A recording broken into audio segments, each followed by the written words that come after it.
10 years ago, my sister pulled the heavy velvet curtains shut so she would not have to look at me freezing on the porch while they carved the turkey. Tonight, she is banging on the back door of my restaurant, fighting a stray cat for the leftovers I threw out an hour ago. Karma does not just knock. Sometimes it breaks down the door. My name is Haley, and at 33 years old, I own the Glass Cube, the most exclusive event space in Chicago. But before I was a CEO, I was the family secret they tried to freeze out of existence. If you have ever been treated like an outsider in your own home, hit that like button and subscribe because you are going to love how this ends. The wind that night in Boston cut through my thin coat like a knife. I was 23 years old, drowning in student debt, and I had walked 4 miles in broken boots just to see them. Standing on the dark patio, I looked through the French doors into the dining room. It looked like a Norman Rockwell painting. The fireplace was roaring inside. The crystal chandelier sparkled above a table, groaning under the weight of roasted turkey, glazed carrots, and stuffing. I saw my father Richard pouring a vintage Cabernet. I saw my mother Cynthia laughing with her head thrown back. And at the center of it all was my sister Brenda and her new boyfriend Darnell. Brenda was the golden child, the one who could do no wrong. I raised my hand and knocked on the glass. Just once. I did not want their money. I did not want an apology. I just wanted a plate of warm food and a place to sit. Inside, the laughter stopped. Brenda turned her head. She locked eyes with me through the double-pane glass. For a split second, I saw recognition. I thought she was coming to open the door. Instead, she smirked, a look of pure malice that I will never forget. She said something to Darnell, who glanced at the window with disgust. Then she reached out and yanked the drapes closed.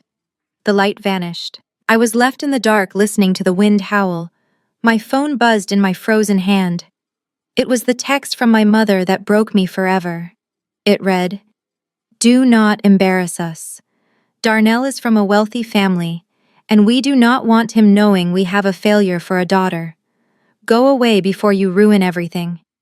I sat down on the icy concrete steps, my tears freezing on my cheeks.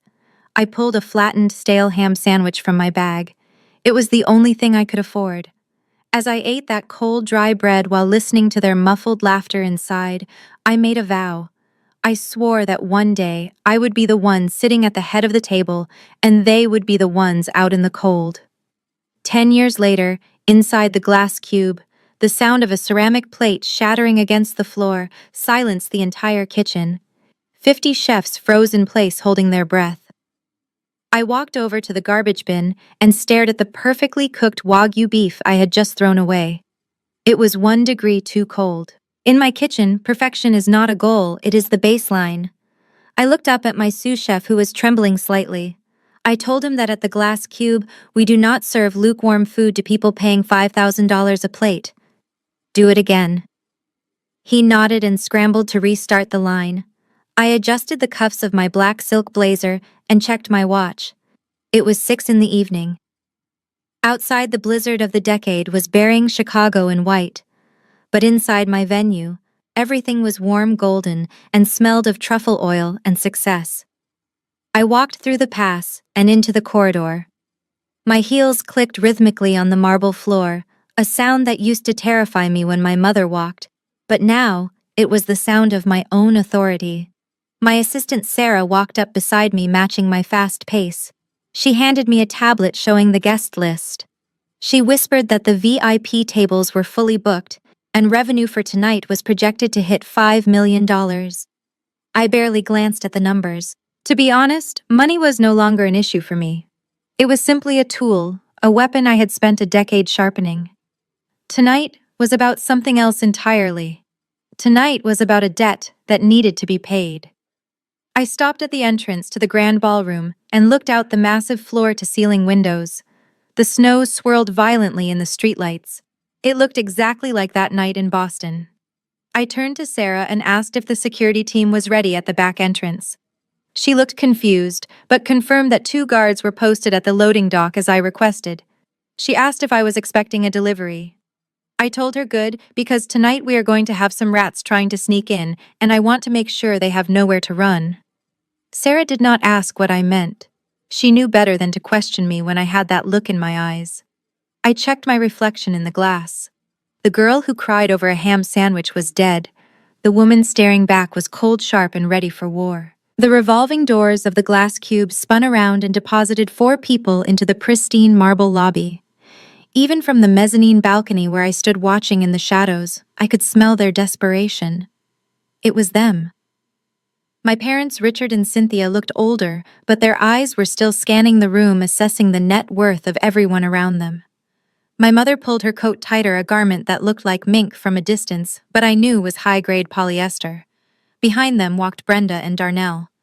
My sister was clinging to his arm like a trophy he had won at a discount carnival.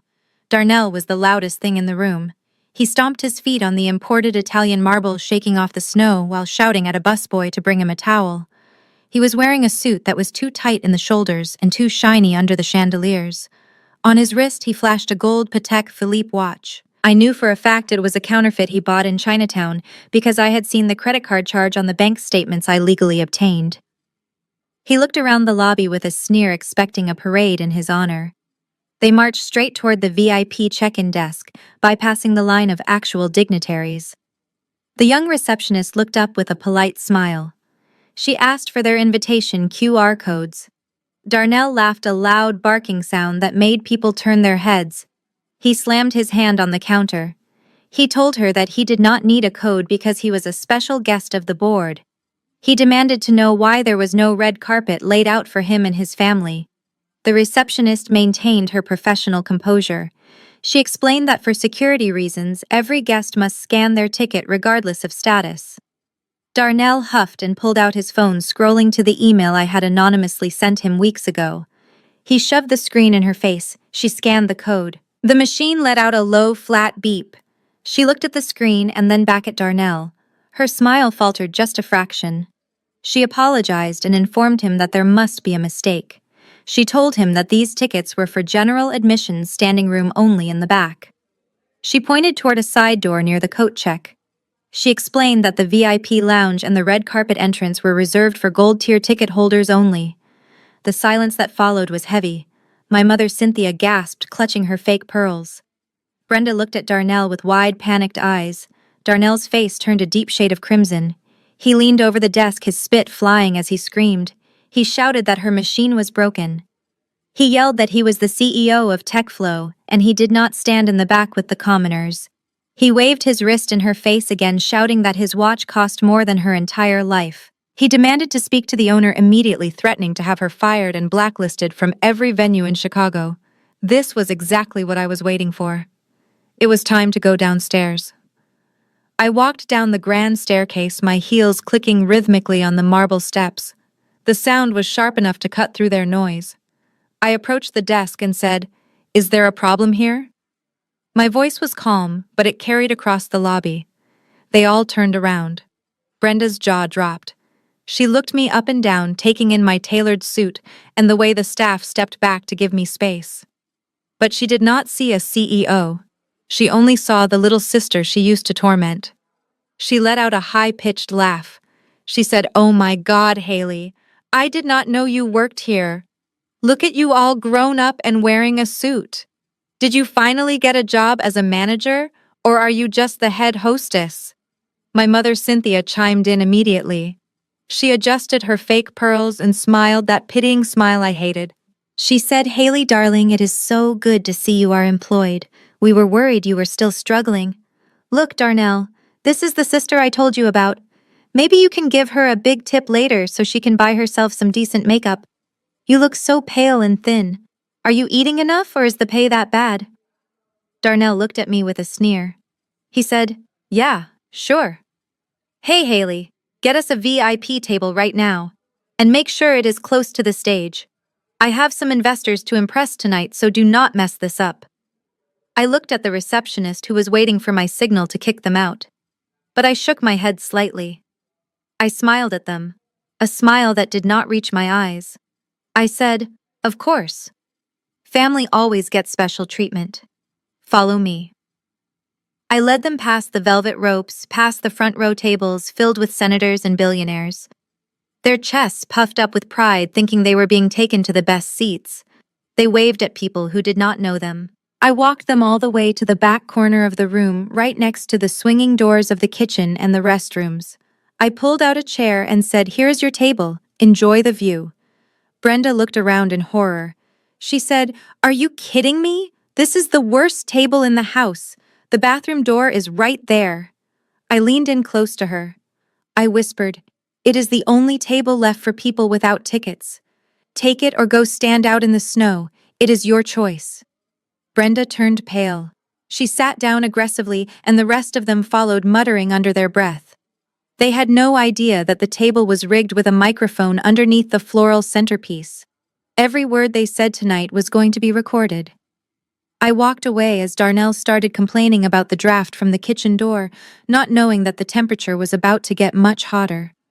The location of their table was a masterclass in passive-aggressive hospitality. It was tucked into a drafty corner, right between the swinging doors of the kitchen and the entrance to the men's restroom. Every 30 seconds, a waiter would bump the back of Darnell's chair, or the smell of industrial air freshener would waft over their plates. But my family had a talent for denial that was truly impressive. Instead of complaining, they decided to fake it. Brenda whipped out her phone and found the only angle that cropped out the exit sign and the bathroom door. She started live streaming immediately. "Hey guys," she chirped, her voice pitching up 2 octaves into that fake influencer tone. "We are here at the most exclusive charity gala in Chicago. VIP access only, of course. Darnell just closed a huge deal, so we are celebrating in style." She pouted at the camera while Darnell leaned in, flashing his fake Patek Philippe watch and making a peace sign. My mother Cynthia was in the background, straightening her collar, trying to look like she belonged among the senators and oil tycoons sitting 20 feet away. It was pathetic, and I enjoyed every second of watching them perform. 10 minutes later, the gala was in full swing. I was walking the floor with a clipboard supervising the wine service. As I passed their corner, Brenda snapped her fingers. It was a sharp, disrespectful sound that cut through the ambient jazz music. She did not even look at me. She just extended her empty glass. "Hey waiter, I mean Haley, come here. We are parched. Bring us a bottle of your most expensive champagne, something vintage. Darnell is paying, so do not worry about the price tag. Just put it on his tab." Darnell nodded arrogantly, loosening his tie. He said, "Yeah, bring the good stuff. None of that cheap sparkling water." I stopped walking. I looked at Darnell, then at Brenda, and finally at the phone that was still recording their live stream. This was the perfect moment.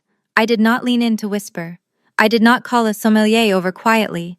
Instead, I turned to the nearest junior server, and I projected my voice so it bounced off the vaulted ceilings. "Excuse me," I shouted, causing the conversations at the 3 nearest tables to die down instantly. "We need a bottle of the house red for table 4 immediately. Yes, the one with the screw-top cap. The budget option. Please bring it to the table by the toilets. Make sure it is the cheapest one we have in stock." The silence that followed was absolute. Heads turned from every direction. The senator at the next table adjusted his glasses to see who was ordering screw-top wine at a $5,000 a plate dinner. Darnell sank into his chair, his face turning a deep shade of purple. Brenda's mouth fell open, her eyes darting around the room, seeing the amused smirks of the actual wealthy guests. The server arrived 30 seconds later, carrying a bottle that retailed for $6 at the grocery store. He placed it on their table with a loud thud. I smiled sweetly at the camera lens of Brenda's phone. I said compliments of the house. "We would not want you to overextend your credit limit before the auction begins. Enjoy." I walked away, leaving them sitting in the spotlight of their own humiliation. The ballroom lights dimmed, and the chatter died down as the auctioneer took the podium. He adjusted the microphone and his voice boomed across the hall. "Ladies and gentlemen, we have arrived at the highlight of the evening. This is the item you have all been waiting for. Lot number 42 is a one-of-a-kind experience. A private 5-course dinner prepared personally by the elusive owner and executive chef of the Glass Cube, right here in the penthouse suite. But that is not all. The winner of this lot will also receive exclusive first-round equity rights in the owner's upcoming expansion project in New York City. The starting bid is $20,000. Do I hear 20,000? The room buzzed with excitement. This was the golden ticket everyone wanted. But at table 4 near the toilets, Darnell saw something else. He saw an opportunity for revenge. He leaned in close to Brenda, his eyes gleaming with a mixture of greed and malice. He whispered, "Watch this, babe. I am going to buy this package. Imagine the look on your sister's face when she has to cook for us and serve us wine while we sit in her penthouse. I will make her wear a maid outfit. I will make her scrub the dishes when we are done. It will be hilarious." Brenda covered her mouth and giggled, her eyes lighting up. She said, "Oh my God, Darnell, that is genius. Do it. Show everyone here who really has the power in this family." She looked around at the wealthy guests scanning the room with a smug expression. She thought they were about to become the kings of the castle. Darnell straightened his tie, puffing out his chest. He looked like a predator who had just spotted a wounded gazelle. He had no idea that he was actually the mouse staring at a piece of cheese inside a steel trap. I stood in the shadows near the sound booth watching him through the monitors. My assistant asked if I wanted to intervene. I shook my head. I said, "Let him bid. Let him dig his own grave. I want to see how deep he is willing to go." The auctioneer shouted 20,000 going once. Darnell shot his hand up into the air, holding his paddle like a weapon. He shouted 25,000. The spotlight swung around and hit their table, illuminating the cheap wine bottle and Darnell's sweaty face. He grinned, waving to the crowd, thinking their stares were out of admiration. He did not know they were looking at him like a clown who had wandered into a board meeting. I adjusted the volume on my earpiece and smoothed the lapels of my blazer. It was time to pour a little gasoline on the fire. I signaled the waitstaff to clear the perimeter around table 4, giving me a clear path. I walked over to them with the practiced grace of a shark circling a life raft. They were still staring at the bottle of cheap screw-top wine I had sent over. Darnell was muttering curses under his breath, while Brenda aggressively tapped on her phone, probably trying to delete the comments making fun of them on her live stream. I stopped right behind Darnell's chair. I leaned down until my lips were just inches from his ear. I kept my voice professional, but laced with enough condescension to crack his fragile ego. I said, "Excuse me, Mr. Darnell. I just wanted to verify something with you before the bidding gets too intense. The starting bid for this package is $50,000. I know the economy has been rough, and I remember Mom mentioning something about loans. Are you absolutely sure you have the liquidity for this? I would hate to see you embarrass yourself in front of all these important people if the funds are not actually there." Darnell whipped his head around so fast I thought he might snap a vertebrae. His face went from flushed to a deep, dangerous shade of red. The vein in his forehead began to throb. He slammed his hand on the table, rattling the cheap wine bottle. He looked at me with pure hatred. He said, "Are you questioning my money, you little waitress? You think 50 grand is a lot of money? That is lunch money to me. I make more in a week than you will make in your entire miserable life." Brenda chimed in immediately, her voice shrill and mocking. She said, "Oh my God, Darnell, she is just jealous. She is trying to make you look bad because she knows she will never afford a life like ours. Show her, baby. Show her what real wealth looks like." My mother Cynthia laughed, shaking her head. She said, "Haley, dear, stop projecting your poverty onto us. It is unbecoming." I stood up straight and took a step back, holding my hands up in mock surrender. I said, "I apologize. I was just trying to look out for the family. But if you say you have it, then by all means prove it." Darnell looked at me. Then he looked at the auctioneer, who was currently asking for $30,000. Darnell did not just raise his hand. He stood up, kicking his chair back. He grabbed the bidding paddle number 402 and thrust it into the air like he was stabbing the sky. He shouted $100,000. His voice cracked with adrenaline. He looked directly at me, his eyes wild and manic. He shouted, "50 grand is trash to me. 100,000. Do I hear anyone else?" The entire ballroom fell silent. The jazz band stopped playing. 300 heads turned simultaneously to look at the man screaming in the back corner next to the bathrooms. The auctioneer paused on stage, his gavel hovering in midair. He adjusted his glasses and looked at Darnell. He said, "Sir, did you say $100,000? Darnell smirked at me, pulling his jacket lapels. He said, "You heard me. 100,000. Watch and learn, sweetie." While the auctioneer was whipping the crowd into a frenzy and Darnell was busy screaming higher numbers, my mother seized the opportunity to corner me. She did not ask for my attention. She demanded it. She reached out with her manicured hand and dug her fingers into my bicep, pulling me away from the main floor and into the shadow of a large marble pillar. The grip was familiar. It was the same painful pinch she used to give me in church when I fidgeted. It was the touch of a woman who viewed her children as extensions of her own vanity. She leaned in close, her perfume thick and cloying, trying to mask the scent of stale fear that clung to her. She hissed at me, her voice dripping with venom. She said, "Look at them, Haley. Look at your sister and Darnell. They are the kings of this room. They are spending $250,000 without blinking while you are standing here in a cheap suit working for tips. You should be on your knees thanking them for even acknowledging you. You need to learn your place, and maybe if you are nice enough, they will throw some crumbs your way." I looked down at her hand. Her knuckles were white. She was terrified, but she covered it with aggression. That was always her way. I pulled my arm free from her grasp and smoothed my sleeve. I asked her what she really wanted because I knew she did not drag me into the dark just to insult me. She could do that in public. Cynthia looked around nervously, checking to see if any of the wealthy guests were watching. She lowered her voice to a conspiratorial whisper. She said, "Well, since you brought it up, we have a small favor to ask. You know, we sold the family estate last month. It was too big for just the two of us. We decided to liquidate our assets and give the capital to Darnell. He has a guaranteed return of 30% a month on this new tech project. It is going to make us billionaires." I stayed silent, my face impassive. I knew exactly where that money had gone. It had gone into Darnell's gambling debts and the fake lifestyle they were currently parading. She continued, her eyes darting back and forth. She said, "The thing is, the payout is delayed by a few days because of international banking regulations. We are currently staying at the Four Seasons, but there was a clerical error with their credit card system, and they are demanding we vacate the suite by tomorrow morning.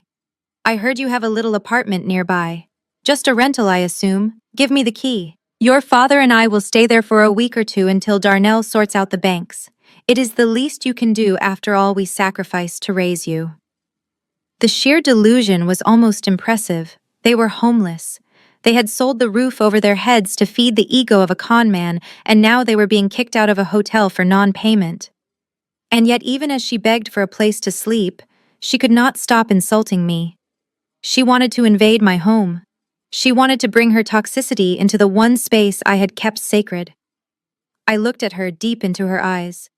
I saw the panic she was trying to hide. She knew they were drowning, but she wanted me to be the life raft so she could stand on my head to breathe. I leaned in close and whispered my answer. I said I would love to help Mother, but I am afraid I have a strict policy against housing people who tried to erase my existence. Besides, you would not like my apartment. It is full of the success you said I would never have. Before she could respond, the gavel slammed down on the stage. Sold. Darnell had won, and he had just signed his own death warrant. The bidding war that followed was less of a competition and more of a public display of insanity. Every time a legitimate donor raised their paddle, Darnell screamed a higher number before the auctioneer could even finish speaking. He was sweating profusely, his eyes bulging with the intoxication of spending money that did not exist. When the price hit $200,000, the room went quiet. Even the billionaires were hesitant to spend that much on a dinner. But Darnell was not done. He wanted to crush everyone. He stood up on his chair and shouted $250,000, going once, going twice, sold to the gentleman in the cheap suit who thinks volume equals value. The gavel slammed down with a finality that echoed like a gunshot. The ballroom erupted in polite applause. Darnell jumped down from his chair and threw his arms in the air like he had just won the Super Bowl. He grabbed Brenda and kissed her aggressively, smearing her lipstick. She squealed in delight, holding her phone up to capture the moment. Darnell adjusted his jacket and began his long strut to the stage. He walked with a swagger that was comical to everyone but him. He high-fived people who were not raising their hands. He winked at the waitresses. He was the king of the world, and we were all just living in his kingdom. When he reached the podium, he did not wait for the MC to introduce him. He snatched the microphone out of the man's hand. The feedback screech made everyone wince. Darnell tapped the mic 3 times. He said, "Testing, testing. Is this thing on? Can everyone hear me?" Good. He looked out at the sea of faces, his chest puffed out. He said, "You know they say money cannot buy happiness, but it sure can buy a lot of respect." I just dropped $250,000 like it was pocket change. Why? Because I believe in giving back to the less fortunate. He paused for dramatic effect, turning his gaze directly toward where I was standing in the shadows. He pointed a finger at me. He said, "Some people are born to lead, and some are born to serve. It is just the natural order of things. Take my sister-in-law over there." Haley waved to the crowd. "She is a hard worker, I guess, but she lacks the vision to be a winner. That is why she is pouring drinks and I am writing checks. Success is a mindset, people. And if you are poor, it is because you are not trying hard enough." The room was dead silent. The awkwardness was palpable. People exchanged uncomfortable glances. But Darnell was oblivious. He thought their silence was awe. Down at table 4, Brenda was typing furiously on her phone. She posted the video of his speech with the caption, "Hubby, just dropped $250,000 in 1 second, haters gonna hate." Haters. #RichLife, #BossMoves. She hit send, not realizing she had just broadcasted evidence of their fraud to the entire internet. I watched from the side of the stage, my hand resting on the signal button for the accounting team. The speech was over. It was time for the reality check. The applause began to fade, replaced by a hushed anticipation. In the world of high-stakes charity auctions, payment verification is immediate. My head of finance, James, walked onto the stage carrying a portable credit card terminal. He looked professional and unbothered, the perfect Grim Reaper for Darnell's financial funeral. Darnell smiled at him, a wide, predatory grin that showed too many teeth.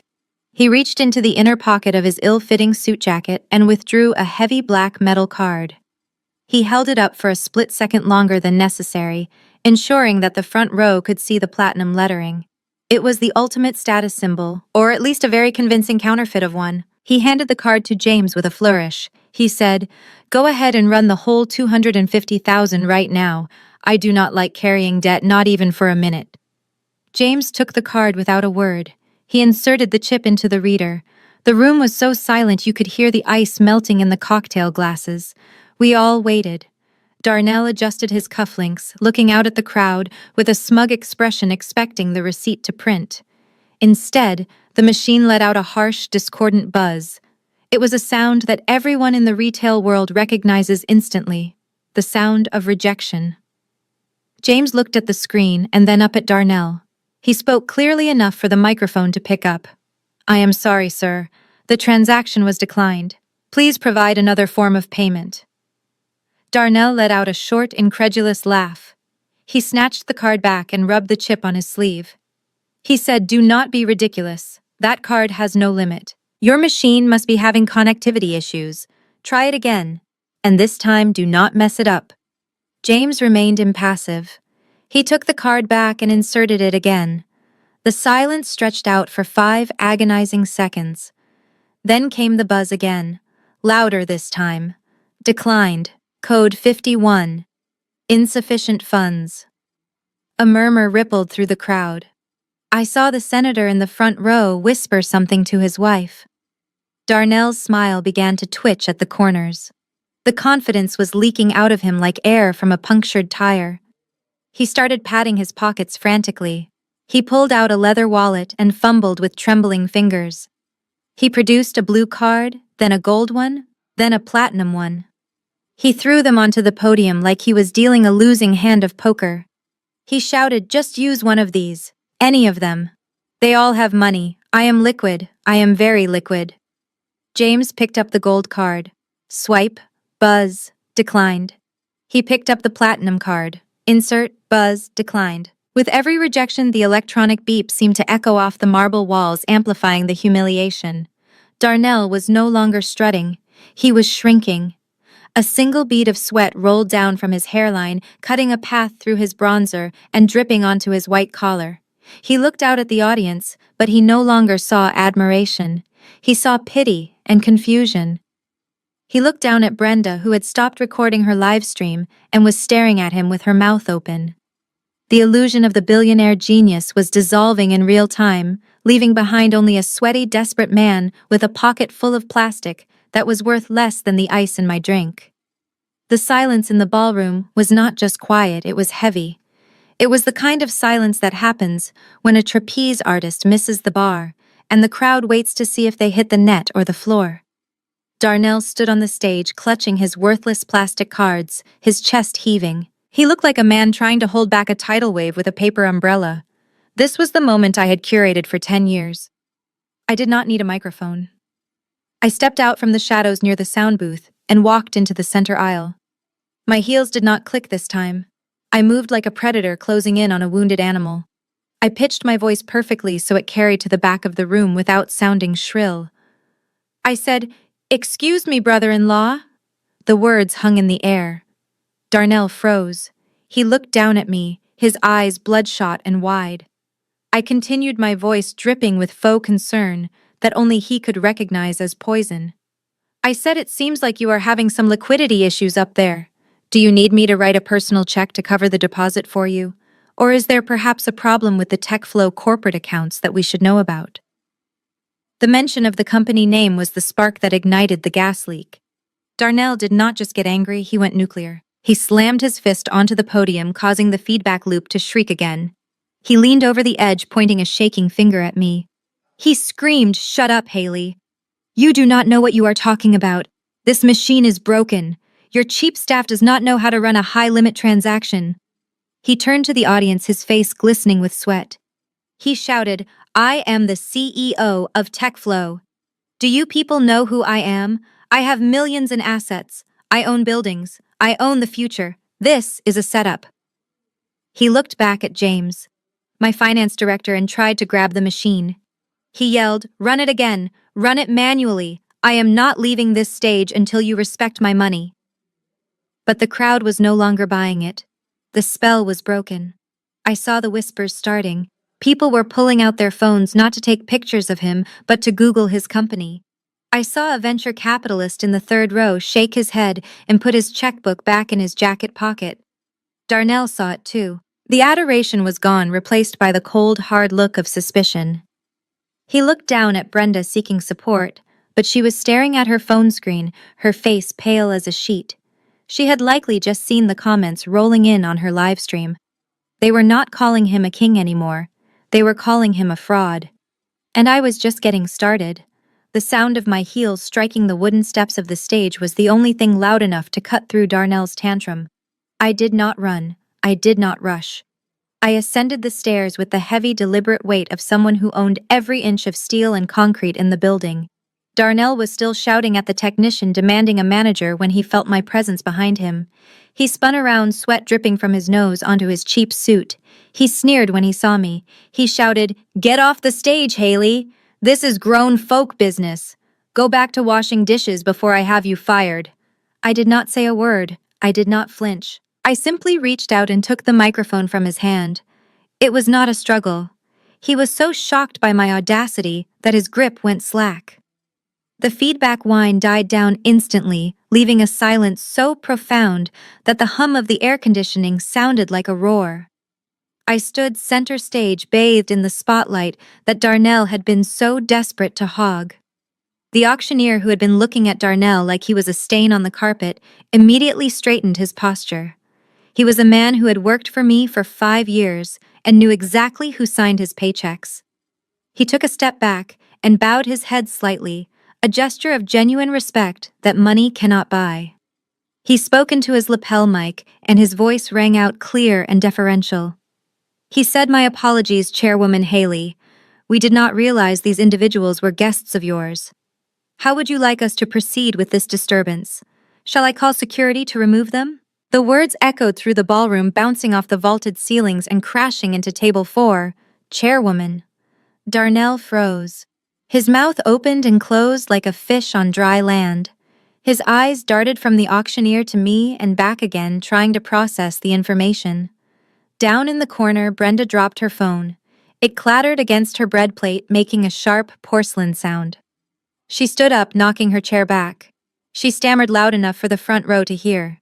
She said, "Chairwoman, what is he talking about? She is a waitress. She is nobody." My mother. Cynthia grabbed her chest, her face going gray. She looked at the staff standing at attention along the walls waiting for my command. She looked at the expensive decor. And finally she looked at me. The realization hit her like a physical blow. The daughter she had discarded was the one holding the keys to the kingdom. I turned to the audience, ignoring my family for a moment. I looked at the investors, the politicians, and the socialites who had witnessed this circus. I spoke into the microphone, my voice steady and commanding, the voice of a woman who had built an empire from scraps. I said, I apologize for the interruption, ladies and gentlemen. It seems we have an imposter in our midst. A man who thinks credit limits are suggestions and that respect is something you can demand rather than earn. I turned slowly to face Darnell, who was now backing away toward the edge of the stage. I said you wanted to speak to the owner, Darnell. You wanted to have the staff fired. Well, here I am. I am listening. The silence in the room was so deep that I could hear the hum of the ventilation system. I walked closer to him until the toe of my stiletto was almost touching his cheap leather shoe. I said, you seem confused, Darnell. Let me clarify the corporate hierarchy for you because clearly you have trouble reading the room. I am not the manager. I am not the head hostess. I am the sole proprietor of Vance Hospitality Group. I paused to let that sink in, looking directly into his sweating face. I continued by saying that means I own the glass cube. I own the land it sits on. I own the catering company that prepared the food you were just choking on. And most importantly, I own the debt that you are currently drowning in. Darnell shook his head rapidly, trying to laugh it off, but the sound came out like a strangled wheeze. He said, you are lying. You are just a broke girl from the suburbs. You cannot own this. This is a multi-million-dollar facility.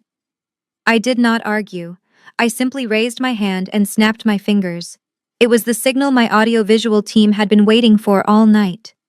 The massive LED screen behind us, which had been displaying the charity logo, flickered and changed. The image was crystal clear and 20 feet tall. It was a photograph of Darnell smiling and shaking hands with an elderly woman in a wheelchair. The crowd gasped. Darnell spun around and stared at the screen, his eyes bulging. I spoke into the microphone, my voice cold and clinical. I said, ladies and gentlemen, meet Mrs. Henderson. She is 82 years old. She lives in the Sunrise Retirement Community. Darnell here told her that TechFlow was developing a revolutionary medical device that would help her walk again. She gave him her entire life savings of $40,000. The screen changed again, showing a complex flowchart of bank transfers. I pointed to the red lines crisscrossing the map. I said, but as you can see from these bank records, which were subpoenaed by my legal team, that money did not go into research and development. It went directly into a shell company called King Darnell Enterprises. And from there, it went to lease a luxury car and pay for bottle service at nightclubs. Darnell lunged toward the screen as if he could physically block the projection with his body. He shouted, turn it off. That is private information. You have no right. But I was not done. I clicked the remote in my hand one more time. The next slide was personal. It showed a copy of a property deed and a wire transfer receipt. The names on the documents were Richard and Cynthia Vance. My parents, who were standing near the kitchen doors, let out a collective cry of disbelief. I looked down at them. I said, Mom, Dad, look closely. Darnell told you he was investing the proceeds from selling your home into a high-yield crypto bond. But this document shows he used your $300,000 to pay off the interest he owed to the investors he scammed last year. He ran a classic Ponzi scheme, and you were just the latest victims to feed the beast. The room erupted into chaos. The veil was lifted and the monster was revealed. The silence was shattered by the click of my remote. I did not give them time to breathe. The screen behind me changed instantly, replacing the flowchart with a high-definition image of a bank statement. It was the corporate operating account for TechFlow Darnell's supposed multi-million-dollar empire. The projection was so large that even the people standing in the back by the coat check could read the numbers. The balance at the bottom was highlighted in neon yellow. It read -$412.63. The audience gasped. A collective intake of breath that sucked the oxygen right out of Darnell's lungs. I walked to the edge of the stage, looking down at my parents who were trembling near the kitchen doors. I said, you thought your money was growing in a crypto bond. You thought you were securing your retirement. But look at the transaction history. I pointed to the rows of debit charges that filled the screen. I said, see this charge here for $2,000. That is the lease payment for the Range Rover Darnell drove here tonight. He does not even own it. And this one for $5,000 at Saks Fifth Avenue. That was for the suit he is wearing right now. You literally paid for the clothes on his back while you lost the roof over your heads. Darnell was shaking his head violently, sweat flying from his face. He shouted, that is a doctored image. You photoshopped that. Stop looking at it. But I ignored him. I turned my gaze to Brenda, who was clutching the edge of the table, her knuckles white. I said, but here is the expenditure that should interest you the most, sister dear. I zoomed in on a recurring weekly payment of $3,000. The recipient was listed as Sapphire Lounge 5 IP Services. Brenda's eyes went wide. She whispered, what is that? Is that an investment club? I laughed a cold, dry sound. I said, no, Brenda. Sapphire Lounge is a gentleman's club downtown, and these payments cover the rent for a luxury apartment in the Gold Coast district, an apartment that is not occupied by Darnell, but by a woman named Tiffany, who happens to be his favorite dancer. And judging by the date stamps, he was with her on your anniversary last month while you were posting about how much he loved you. The scream that tore out of Brenda's throat was primal. It was the sound of a woman whose entire reality had just shattered into a million sharp pieces. She lunged at Darnell, clawing at his face, her fake nails digging into his skin. She shrieked, you liar. You told me that was for office space. You told me you loved me. She turned to me, her face twisted in denial. She yelled, you are lying, Haley. He loves me. We are a power couple. He would never do this to me. Darnell tried to push her away, but he was weak with fear. He stammered, baby, listen to me. It is a business expense. Client entertainment. You know how it is. We have to network. But the lie was so thin it was transparent. Brenda fell to her knees, sobbing uncontrollably, her mascara running down her face in black rivers. The golden child was finally tarnished. She looked up at me, her eyes filled with hate, and begged me to stop. But I was not the one who destroyed her marriage. I just turned on the lights. The audible gasp from the audience was louder this time because scandal is always more interesting than fraud. I clicked the remote one last time, changing the slide from the depressing bank statements to a high-resolution photograph that was vibrant with tropical colors. It showed Darnell on a private yacht in Cabo San Lucas, holding a champagne flute. His arm was wrapped tightly around the waist of a woman who was definitely not my sister. She was young, beautiful, and wearing a very small bikini. The date stamp in the corner of the photo was from 3 weeks ago. The exact weekend Darnell told the family he was at a crucial tech conference in Silicon Valley, securing the future of the company. Brenda stared at the screen, her mouth agape, her hands trembling violently. She looked from the photo to Darnell and back again, trying to process the betrayal. But I was not done twisting the knife. I pressed the zoom button, focusing the image on the woman's neck. Hanging there, catching the sunlight, was a massive diamond pendant. I walked to the edge of the stage and looked directly at my sister, who was now hyperventilating. I said, Brenda, I know you pride yourself on your fashion sense. You have been bragging all night about your designer gown, telling everyone it is a runway exclusive. But let me tell you a secret about the luxury industry that I work in every day. The dress you are wearing right now is a high-quality replica from a factory in Shenzhen. I can tell by the uneven stitching on the hemline and the synthetic fabric blend. I pointed back at the screen, my finger aiming straight at the mistress's throat. I continued, my voice cutting through the silence like a razor. But that necklace on his mistress, that is a genuine Van Cleef diamond pendant. And the receipt I have right here shows it was purchased for $45,000. The exact amount Mom and Dad transferred to him for the down payment on the new house. You are wearing a lie, Brenda, but she is wearing our parents' retirement fund.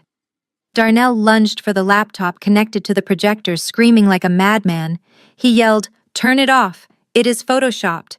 That is AI generated. Do not look at it. But nobody was listening to him anymore. My mother, Cynthia, let out a wail of pure anguish, collapsing into my father's arms. She had just realized that she had sold her home not for her daughter's future, but for a stranger's jewelry. The humiliation was absolute, and the room watched in horrified fascination as the perfect family crumbled into dust. The photo of the diamond necklace was the final straw for my father. Richard was a man who prided himself on his dignity, but dignity does not pay the rent when you are homeless. He scrambled up the stairs, moving faster than I had seen him move in 20 years. He did not look at me. He only had eyes for the man who had played him for a fool. He bypassed the security guards who stepped aside at my subtle signal, letting the drama play out. Richard grabbed Darnell by the lapels of his cheap suit and shook him with a strength born of pure desperation. He screamed into the microphone that Darnell was still holding near his chest. He yelled, "Where is my money? You said it was safe. You said 20% returns guaranteed every month. I gave you everything, Darnell. I sold the house my father built. I emptied my 401k. Give it back to me right now." The audio system amplified his frantic breathing and the sound of fabric tearing as he yanked on Darnell's jacket. Darnell was panic-stricken. He looked like a trapped rat. He tried to pry my father's hands off his jacket, his eyes darting around the room, seeking an exit that did not exist. He yelled, "Get off me, old man. You are crazy. You gave me that money willingly. It is called an investment risk. Markets crash. Deal with it." But Richard would not let go. He was crying now, tears of rage and humiliation streaming down his face. He shouted, "You spent it on a stripper. You bought a necklace while my wife and I are sleeping in a hotel we cannot afford. You are a thief." The accusation hit Darnell harder than a fist. He snapped. With a grunt of exertion, he shoved my father backwards. Richard stumbled, his foot catching on a thick microphone cable, and he crashed hard onto the wooden stage floor. The sound of his body hitting the planks echoed through the silent ballroom. My mother, Cynthia, screamed from the floor, covering her mouth with her hands, but she did not run to help him. She was too paralyzed by the shame of it all. A collective gasp ripped through the audience. But in this modern era, shock does not lead to action, it leads to content creation. Nobody moved to help my father up. Instead, a sea of smartphones rose into the air like lighter flames at a concert. 500 glowing screens recording the downfall of the Vance family in high definition. Flashes went off, blinding Darnell as he stood over his father-in-law, panting and fixing his tie. I stood a few feet away, unmoving. I watched my father lying on the floor, groaning, clutching his hip. I watched my brother-in-law looking at the crowd with wild eyes, trying to find a way to spin this narrative. It was a pathetic display. A family that had spent my entire life obsessed with appearances was now tearing each other apart on a live stream that was probably already trending on Twitter. Darnell pointed a trembling finger at me and shouted, "She did this. She is manipulating everyone." But the red recording lights of the cameras did not blink. They just stared back, silent judges of his crimes. The chaos was absolute, and it was about to get official. The double doors in the back of the ballroom were thrown open with a force that rattled the hinges. The sound was loud enough to snap the audience out of their trance. 6 agents wearing navy blue windbreakers with the bright yellow letters FBI emblazoned on their chests marched into the room.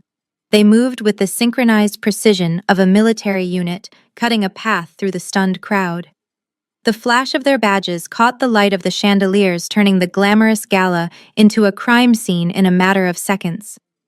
Darnell scrambled backward on the stage crab, walking away from my father, who was still lying on the floor. Darnell's eyes locked onto the agents, and for the first time tonight, the arrogance finally left his body completely. It was replaced by the hollow terror of a man who knows there is nowhere left to run. He tried to stand up, but his legs gave out. He looked at me, his lips trembling. He whispered, "What did you do?" I stepped up to the microphone one last time. My voice was calm, almost bored. I said, "Do not worry, everyone. This is not part of the entertainment, although I admit the timing is impeccable." I looked down at Darnell, who was now shaking violently. I said, "Did you really think I would let you steal my parents' retirement and walk away without consequence? I sent a complete dossier of your financial records to the Securities and Exchange Commission 3 months ago. Every wire transfer, every fake invoice, and every dollar you laundered through your shell companies. It is all there, Darnell." I smiled, a cold, sharp smile. I said, "Congratulations. You wanted to be the center of attention. You wanted everyone to know your name. Well, now they do." You are the star of the night." The lead agent stormed up the stairs, taking the steps two at a time. He did not ask Darnell to surrender. He grabbed Darnell's wrist and spun him around, slamming him chest first against the podium. The sound of the handcuffs ratcheting tight was the sweetest music I had heard all evening. Darnell screamed.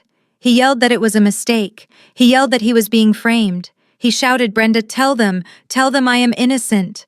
But Brenda was paralyzed, standing by the table with her hands over her mouth, watching her husband being treated like the criminal he was. The agent read him his rights in a loud, monotone voice, while Darnell sobbed. It was a pathetic sound, the weeping of a bully who had finally met a bigger stick. As they hauled him off the stage, his feet dragging uselessly behind him, he looked out at the crowd. The same people he had tried to impress an hour ago were now holding up their phones recording his downfall. He passed by the investors he had scammed and the socialites he had insulted. They did not look away. They watched with the grim satisfaction of seeing justice served raw. The agents dragged him through the center aisle past the ice sculptures and the untouched food. As the doors swallowed him up, the room turned its gaze back to the stage. But not at me. They were looking at the three people left behind. My sister and my parents, who were standing amidst the wreckage of their lives, realizing that their meal ticket had just been canceled. As the heavy doors swung shut behind Darnell and the federal agents, the ballroom fell into a suffocating silence. The show was over, but the cleanup was just beginning. Brenda stood alone at table 4. Her husband was gone. Her status was gone. And judging by the way the other guests were looking at her, she knew her social life in Chicago was dead. She looked around the room, her eyes wide with panic, seeking a friendly face but finding only cold stares. Finally, her gaze landed on me. She scrambled over the fallen chair, knocking over a glass of water that spilled onto her fake designer dress. She rushed toward the stage, her heels clicking frantically on the floor. She did not look like the golden child anymore. She looked like a drowning woman reaching for a piece of driftwood. She grabbed the edge of the stage, looking up at me with mascara running down her cheeks. She cried out my name, "Haley, Haley, please, you have to help me. You have to tell them I had nothing to do with this." She reached out a trembling hand, trying to touch my shoe, but I took a step back. She sobbed harder. She said, "I am a victim too, Haley. Darnell lied to me. He controlled everything. I did not know he was stealing from Mom and Dad. I did not know about the shell companies. I am innocent. You know me. I am your sister. You cannot let them take me too. Please, Haley, fix this. You have the power." I looked down at her, feeling absolutely nothing. No pity, no anger, just a cold, clinical detachment. I signaled to my AV tech one last time. The screen behind me changed. Gone was the photo of the mistress. In its place was a scanned document. It was a corporate formation document for one of Darnell's shell companies. At the bottom of the page, next to the title of Chief Financial Officer, was a signature. It was flamboyant and loopy, written in pink ink.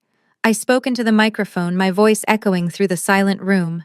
I said, "Stop crying, Brenda. It is embarrassing. And stop lying. You were not a victim. You were an accomplice." I pointed to the screen. I said, "Look at that signature. That is your handwriting, isn't it? That is the document that authorized the transfer of our parents' funds into the offshore account. You signed it, Brenda. You signed it because Darnell promised you a cut of the profits. You signed it because you wanted that new car and those vacations." Brenda stared at the screen, her mouth opening and closing soundlessly. She tried to stammer a denial, but the evidence was 20 feet tall and glowing in high definition. I continued. "I said you knew exactly where the money was coming from. Darnell did not steal from Mom and Dad alone. You held the bag open while he shoveled their retirement in. And now you are going to share the consequences. The police are waiting for you in the lobby." Before Brenda could process the fact that her husband was being driven away in a federal vehicle, my corporate attorney stepped out from the shadows. His name is Marcus, and he is the kind of lawyer who eats sharks for breakfast. He adjusted his silk tie and walked up to Brenda with a seizure order in his hand. He did not shout. He spoke with the terrifying calm of a man who knows the law is a loaded gun, and he has the safety off. He stood directly in front of her, blocking her path to the exit. He said, "Mrs. Vance, Since you are listed as the chief financial officer of the shell company used to defraud investors, I am afraid your personal assets are now subject to immediate forfeiture. The federal freeze order covers everything acquired with stolen funds, and judging by the receipts we have on file, that includes everything you are currently holding. Brenda clutched her handbag to her chest like a shield. It was a limited edition designer piece, or at least a very convincing copy of one. She stammered, "You cannot take my things. These are my personal property. I am a citizen. You have no right." Marcus signaled to the two female security guards standing nearby. They approached Brenda, holding open large plastic evidence bags. Marcus said, "Actually, technically, they belong to the victims of your husband's scheme. Hand it over. Now." The humiliation that followed was surgical. Brenda had to hand over her clutch, which contained her phone and the keys to a car that was already being towed from the valet lot. Then they asked for the watch. She tried to unclasp it with shaking fingers, but she was crying so hard she dropped it. The guard picked it up and dropped it into a bag with a hollow plastic thud. But the final blow was the coat. It was freezing outside. A record-breaking blizzard was burying Chicago, and Brenda was wearing a sleeveless gown made of thin synthetic fabric. The guard pointed to the white faux fur coat draped over her shoulders. "She said that too, ma'am." Brenda shook her head, backing away, her eyes wide with terror. She whispered, "Please. It is snowing. It is 10 degrees below zero. I will freeze out there." Marcus did not blink. He said, "You should have thought about that before you signed your name to a money laundering operation. Take it off." Brenda slowly slid the coat off her shoulders, revealing her bare, trembling arms. Under the bright lights of the lobby, without her expensive armor, she looked small and frail. She stood there shivering in her thin dress, her arms wrapped around herself for warmth. The crowd watched in silence. There was no pity in their eyes, only the morbid curiosity of seeing a queen stripped down to a pawn. I watched from the stage, sipping my water. I remembered the cold wind on the porch 10 years ago. I remembered how she closed the curtains while I froze. And I felt a sense of balance finally returning to the universe. With Darnell in the back of a squad car and Brenda shivering in her slip, the reality of the situation finally hit my parents. They were stranded in a blizzard with no money, no transportation, and no golden child to save them. My mother, Cynthia, looked at her favorite daughter, who was now a trembling mess, and made a cold calculation. She did not rush to comfort Brenda. Instead, she turned her gaze toward me. The daughter she had ignored for a decade was now the only person in the room with a roof over her head. Cynthia scrambled across the marble floor, moving with a speed that defied her age and her heels. She threw herself at my feet, clutching the hem of my trousers like a drowning sailor grabbing an anchor. Her face transformed instantly from the haughty matriarch to the weeping victim. She cried out, "Haley, my baby, my smart, beautiful girl, thank God you are here. I knew you would save us. We were tricked, Haley. That monster Darnell, he brainwashed us. He lied to your father and me. We are victims just like you." My father, Richard, shuffled up behind her, nodding vigorously, his face pale and sweaty. He added, "Yes, sweetheart. We had no idea. We thought he was helping the family. You know we would never hurt you intentionally. You are our flesh and blood. Look at you, so successful. We are so proud of you." Cynthia tugged on my leg, trying to pull herself up. She sniffled loudly and said, "Listen, darling, the hotel is kicking us out tonight. We have nowhere to go. But now that we are reunited, we can be a family again. We can come stay with you just for a little while until this blows over. I am sure you have a spare room for your poor old mother and father. We can help you around the house. We can make up for lost time." I looked down at them.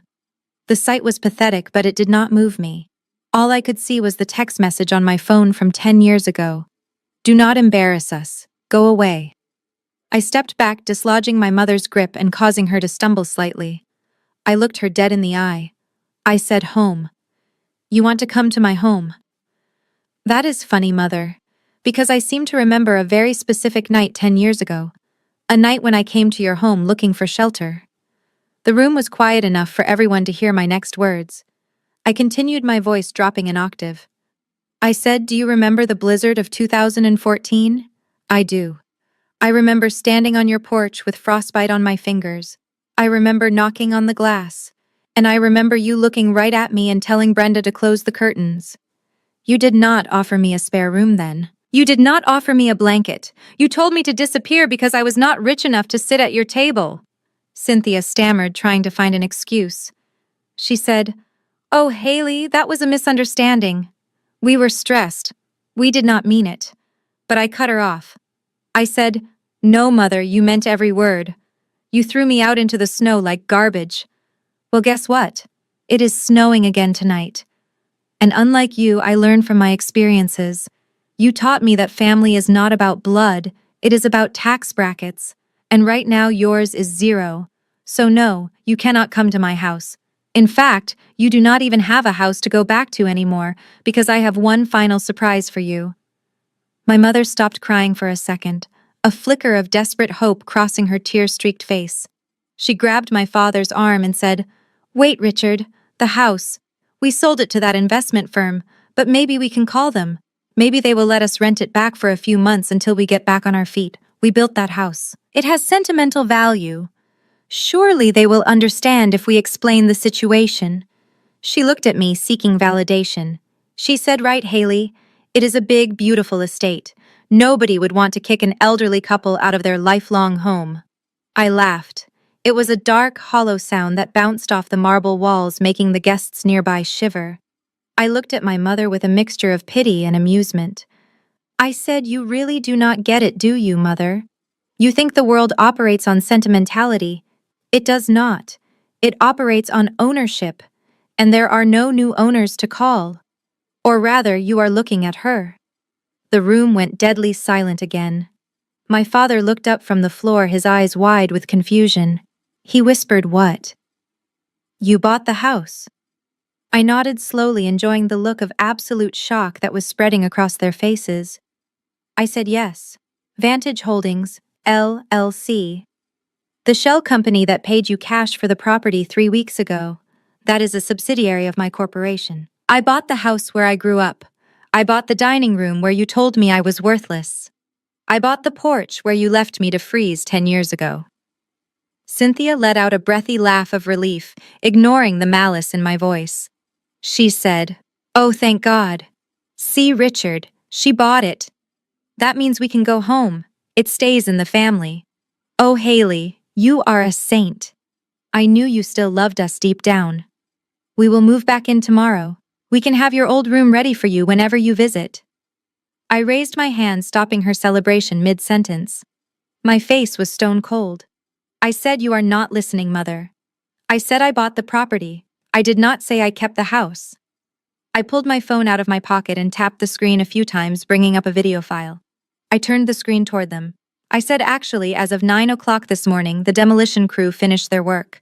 That colonial mansion you were so proud of. The one with the heated pool and the perfectly manicured lawn that you cared about more than your own daughter. It is gone."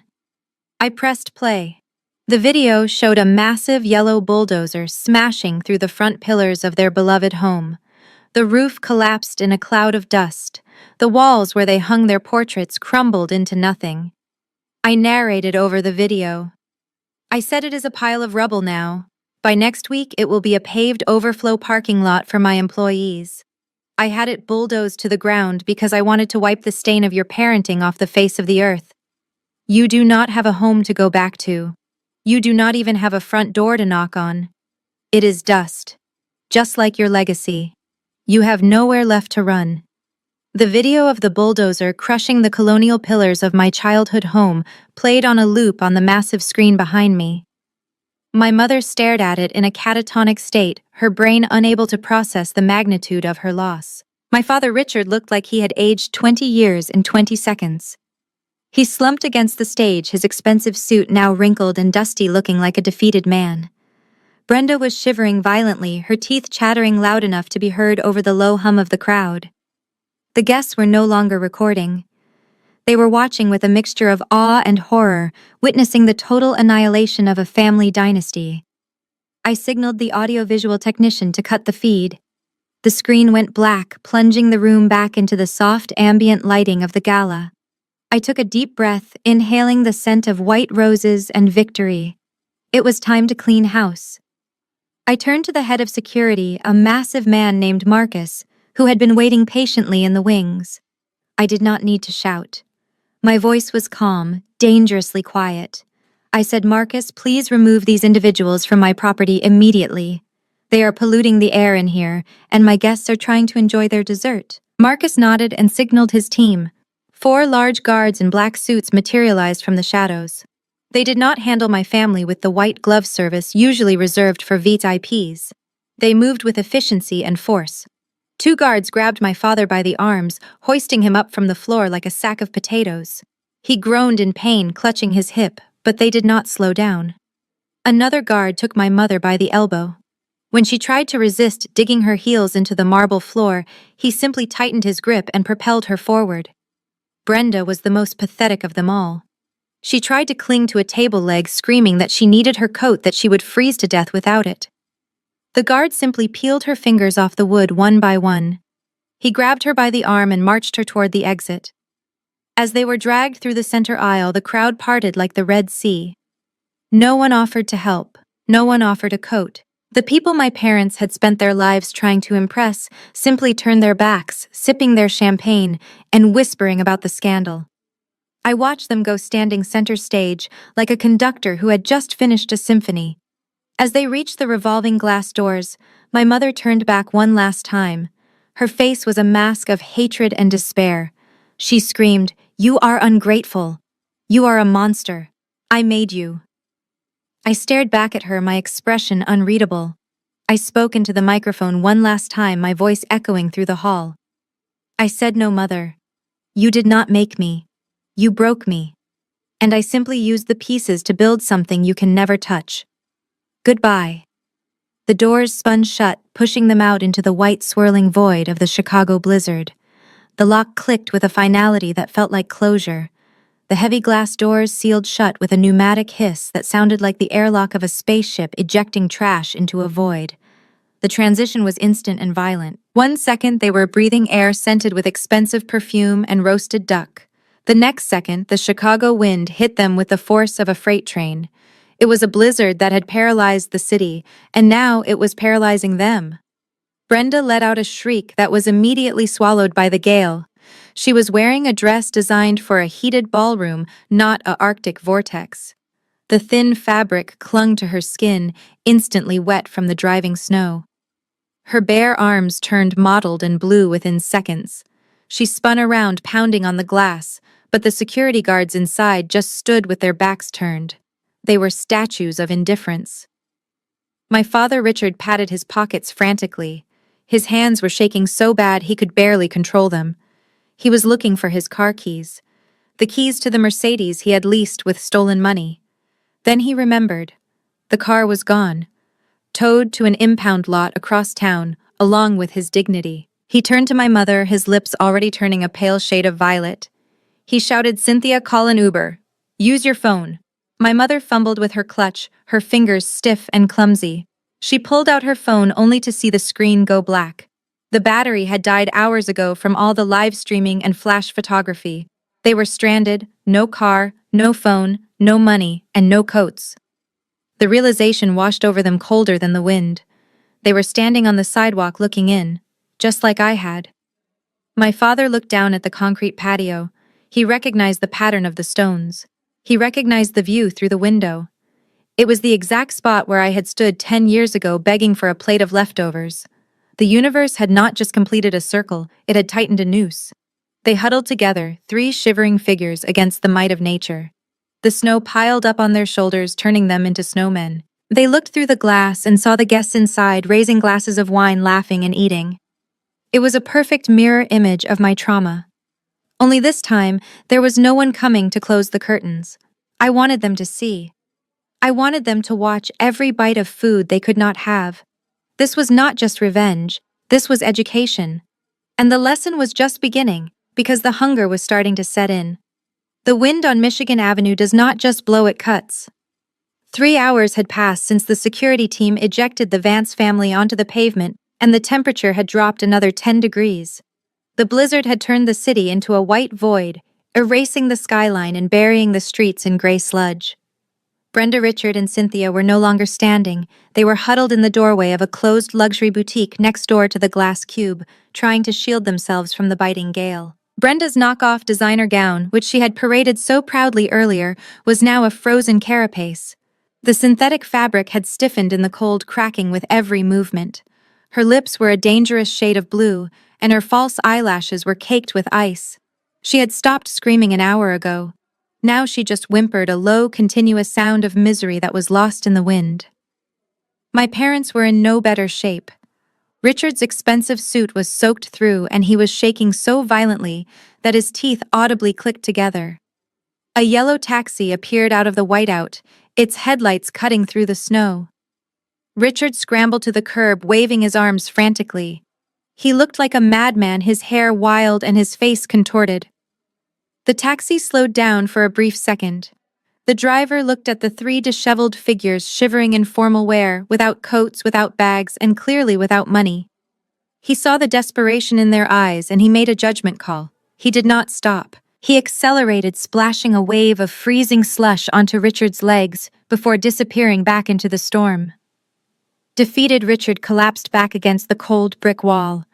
But the cold was not the only torture they were enduring. As the adrenaline of the eviction faded, a primal gnawing hunger took its place. They had not eaten all day, saving their appetites for the gala dinner that was supposed to be their triumph. Now their stomachs were cramping with emptiness. They turned their heads toward the massive plate glass windows of the glass cube. Inside, the lights were bright and warm. The gala was winding down. The guests had left, but the staff remained. My family watched in horror as the busboys began to clear the tables. They saw plates of half-eaten filet mignon. They saw whole lobster tails that had barely been touched. They saw truffles and caviar and golden roasted vegetables. Cynthia pressed her face against the glass, her breath fogging the surface. She watched a waiter pick up a plate containing a thick slice of prime rib. He did not wrap it up. He did not save it. He simply scraped the meat into a large black garbage bag. Cynthia let out a sob. That was the meal she had bragged about for weeks. That was the food she had sold her home to pay for, and now she was watching it be treated like trash while she starved on the other side of the glass. The irony was a physical pain in her gut. They were looking at the banquet of their own destruction, and they could not even taste the crumbs. The front entrance was a fortress of glass and indifference, so they dragged their frozen bodies around the corner to the service alley. The wind here was even more vicious, funneling down the narrow brick canyon like a weapon. The ground was slick with black ice and grease from the dumpsters. It was the place where the garbage went out, but tonight it was the only place they could try to get in. The irony was suffocating. Just hours ago they had demanded a red carpet. Now they were stumbling over trash bags hoping for a servant's entrance. My father, Richard, was the first to falter. The adrenaline that had fueled his rage on stage was gone, leaving behind only an old man in a wetsuit. He slumped against the brick wall, sliding down until he hit the pavement. His face was gray. His breathing was shallow and erratic. He clutched his chest not from a heart attack, but from the sheer shock of his reality collapsing. My mother, Cynthia, let out a wail that sounded less like a human and more like a wounded animal. She tried to pull him up, but her hands were too numb to grip the fabric of his jacket. Brenda saw the heavy steel door marked "Employees Only." Above it, a security camera blinked with a steady red light. She threw herself at the metal, pounding with both fists. The sound was dull and heavy, barely audible over the howling wind. She pressed her face against the small reinforced wire window, trying to see inside. Through the glass, she could see the warmth. She could see the steam rising from the dishwashers. She screamed at the camera, knowing that someone had to be watching. She yelled, "Haley, please, open the door. Dad is crashing. His blood pressure is dropping. He is going to die out here. We need food. We need sugar. Just give us some bread. Anything. Please, Haley, I am begging you. Do not let him die like this." She turned back to look at our parents huddled in the slush. The snow was burying them inch by inch. She pounded again, harder this time, splitting the skin on her knuckles. She screamed that she was sorry. She screamed that she would do anything. Inside the kitchen, it was 72 degrees and smelled like heaven. The air was thick with the scent of roasted garlic and rosemary. I sat on a stainless steel prep table, my legs crossed at the ankle. In my hand, I held a crystal glass filled with a vintage Cabernet, the same wine I had denied them at dinner. I was not looking at the door. I was looking at a high-definition tablet propped up against a basket of warm bread rolls. The screen showed a black and white feed of the alleyway. I watched Brenda frantically attacking the door. I watched my mother weeping over my father. I took a slow, deliberate sip of the wine, letting the complex notes of dark cherry and oak settle on my tongue. The chef looked at me nervously, holding a tray of leftover pastries. He asked if he should unlock the door. I looked at him and smiled. I told him not to move.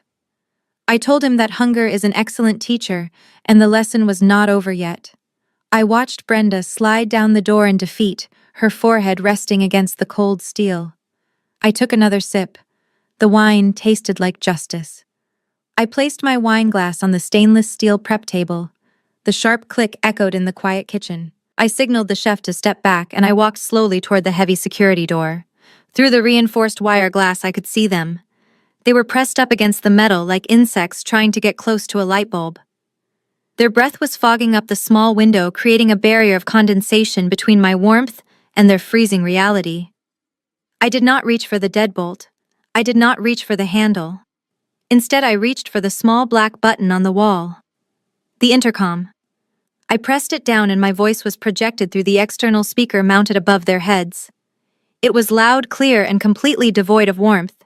I asked, "Can I help you?" The sound of my voice made them jump. Brenda slammed her face against the window. She screamed, "Haley, open the door. Open it right now. Dad is passing out." I leaned in closer to the glass until my eyes were level with hers. I said, "I am confused. Just an hour ago you were screaming about how you were VIPs. You were demanding red carpets and vintage champagne. You told everyone that you were the elite and I was the help. So why are you banging on a service door in an alleyway? This entrance is for garbage and deliveries only. Which one are you?" My mother, Cynthia, pushed Brenda aside. Her face was a ruin of smeared makeup and terror. She fell to her knees in the dirty slush, her hands clasped together in a prayer. She wailed into the speaker. She screamed, "Haley, please. I am sorry. I was wrong. I was so wrong. I should never have listened to Darnell. I should never have turned you away. You are my daughter, my flesh and blood. Do not do this to us. We are freezing. We are hungry. Please have mercy." I watched her grovel. It was a performance I had seen 1,000 times before, but usually she was the one looking down. I spoke into the mic again. I said, "Mercy is a funny word coming from you, Mother. You taught me that mercy is for the weak. You taught me that the world is a cold place and nobody owes you anything. I am just applying the lessons you paid so much to teach me." Cynthia sobbed, her head banging against the metal door. She cried, "But we are family. Family helps each other." I looked at my father, Richard, who was slumped against the brick wall, his eyes rolling back in his head. He looked small. He looked fragile. But he also looked like the man who had silently signed the papers to disown me. I released the intercom button for a moment, letting the silence hang in the air. Then I pressed it again. I said, "You are right. Family helps each other. But you fired me from this family 10 years ago. I am just a stranger with a warm kitchen. And strangers do not open doors for people who burn bridges." The heavy steel lock turned with a loud mechanical thud that echoed like a gunshot in the service alley. It was the sound of salvation, or so they thought. I pushed the heavy metal door open just a few inches, breaking the seal. The blizzard howled through the gap, instantly chilling the warm kitchen air. But for them, it was a blast of hope. My mother scrambled forward on her knees, her hands reaching through the crack, trying to claw her way inside. She was sobbing my name, thinking I had finally broken. She thought the daughter she raised was still in there somewhere, buried under the resentment. But I did not step aside. I filled the doorway, blocking the light. In my right hand, I held a heavy black industrial trash bag. It was warm to the touch, steaming in the freezing air. It smelled of rich seafood bisque and roasted meat, but with that distinct underlying sourness of the garbage bin. I looked down at my father, who was looking up at me with eyes full of desperate hunger. He licked his cracked lips, smelling the food. I spoke clearly, fighting the wind. I said you were starving. You said you wanted the VIP treatment. Well, here's the best we have to offer. This bag contains the finest lobster heads imported from Maine. It has the carcasses of the free-range turkeys you ordered, and plenty of artisan bread crusts that were touched by the lips of billionaires. It is a feast fit for the people you have become. Brenda stared at the bag in horror, realizing what was happening. She gagged slightly. I continued, my voice hard as a diamond. I said, do not look at me like that. Do you remember the Christmas of 2014? I asked you for the skin off the chicken you were throwing away. Just the skin, because I had not eaten in 2 days. You laughed at me. You told me that beggars cannot be choosers, and then you fed it to the dog while I watched.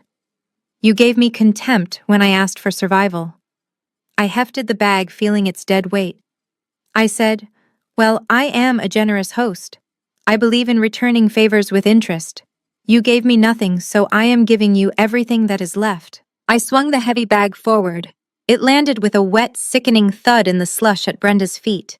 The plastic split open slightly, spilling a half-eaten lobster tail covered in coffee grounds and cigarette ash onto her frozen shoes. I said, bon appetit. This is the leftovers. This is the only charity you will ever get from me again. Eat up, family, because the kitchen is now closed forever. I stepped back and slammed the door shut, engaging the deadbolt with a finality that shook the wall. The reverberation of the steel door slamming shut felt like a physical blow that knocked the last shred of humanity out of them. The deadbolt slid home with a heavy metallic click, sealing them in the frozen alleyway. On one side of that wall was warmth light and the quiet hum of a kitchen. On their side was the howling wind, the biting snow, and a black plastic bag that lay bursting open on the dirty ice. For a moment there was only the sound of the storm.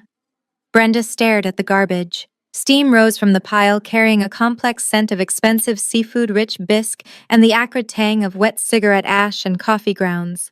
Under normal circumstances, it would have been repulsive enough to make her retch. But these were not normal circumstances. Her body had been shivering for 3 hours. Her blood sugar had plummeted. The primitive part of her brain, the lizard brain that only understands survival, had taken over completely. She looked at the half-eaten lobster tail lying in the gray slush. It was the same lobster she had ordered earlier, the one she had barely touched because she was too busy live-streaming. Now it looked like salvation. Brenda dropped to her knees. She did not care that the ice tore through her stockings. She did not care that her dress was soaking up the filth of the alley. She reached out with a trembling hand, her frozen fingers clawing at the shell. She brought the cold, gritty meat to her lips and tore into it. Cynthia was only a second behind her. The matriarch who had spent a lifetime sneering at the less fortunate, who had once fired a maid for leaving a smudge on a wine glass, was now on all fours in the snow. She saw a dinner roll that had been soaked in leftover gravy and red wine. It was mushy and covered in lint, but she grabbed it like it was gold. She shoved the entire thing into her mouth, choking slightly as she swallowed it without chewing. The scene was a horrific masterpiece of karma. The golden child and the high society mother fighting over refuse. Brenda shoved her mother's shoulder to get to a turkey carcass. She ripped a piece of meat off the bone, her teeth clashing against the cartilage. There was no conversation, no shared comfort. Only the wet smacking sounds of desperate eating and the low animalistic grunts of satisfaction. They devoured the trash with a voracious intensity, wiping the grease onto their ruined designer clothes. They ate the bread crusts. They licked the bisque off the plastic bag. They consumed the very symbols of their gluttony and waste. Richard watched them from where he had collapsed against the brick wall. He was too weak to join them, his eyes glassy and vacant. He watched his wife and daughter reduced to scavengers, stripping the dignity from their bones, just as efficiently as they stripped the meat from the turkey. The blizzard swirled around them, burying them in white, but they did not notice. They were too busy eating the leftovers of the life they had thrown away. The heavy steel door swung shut with a finality that vibrated through the floorboards. I threw the deadbolt. Click. The sound was mechanical and cold, severing the connection between my world and theirs. The howling wind was instantly silenced, replaced by the rhythmic hum of the refrigerator compressors and the bubbling of stock pots. I stood there for a moment, my hand still resting on the cold metal handle. I could feel the faint vibrations of their fists pounding on the other side, but the sound was dull and distant now, like a memory that was already fading. I turned around slowly. The kitchen staff was frozen in a tableau of shock. The sous chef was holding a whisk in midair, a drop of batter falling onto the counter with a soft splat. The line cooks had stopped chopping. Even the dishwasher had paused, the sprayer dripping water onto the floor. They were staring at me with a mixture of terror and awe. They had just watched their boss feed her own family garbage and lock them in a blizzard. They were waiting for me to break, to cry, to show some sign of remorse. But I simply smoothed the lapels of my blazer, checking for any stray snowflakes. I picked up my wine glass from the prep table and took a slow, deliberate sip. The Cabernet was still perfect. My pulse remained steady. I was not a monster, I was simply a mirror, reflecting their own cruelty back at them. They had spent a lifetime treating people like refuse, so I just made sure they ended up in the right bin. I set the glass down and looked at Marco, my head of security, who was standing by the swinging doors. He looked pale. He cleared his throat and asked quietly, "Ma'am, do you want me to monitor the cameras? If they stay out there much longer with the temperature dropping, they might not make it through the night." I looked at Marco, my expression completely flat. I walked over to the security monitor one last time. The screen showed 3 dark shapes huddled together in the snow, tearing at the plastic bag like feral animals. It was a pathetic sight, but pity was a luxury they could not afford, and I was not selling. I turned back to Marco. I said no need to monitor them. Call the city mission, the homeless shelter on 5th Street. Marco blinked, confused by what he thought was a sudden burst of compassion.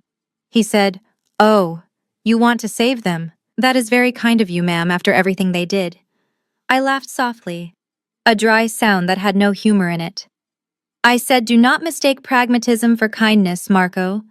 Tell the shelter there are 3 vagrants loitering in my loading dock and blocking commercial deliveries. Have the van come pick them up immediately." I paused, inspecting a speck of dust on my sleeve before delivering the final blow. I said, "I do not want frozen corpses dirtying the back entrance of my Michelin-starred restaurant. It would be a health code violation, and the paperwork would be a nightmare. Get them off my concrete, now."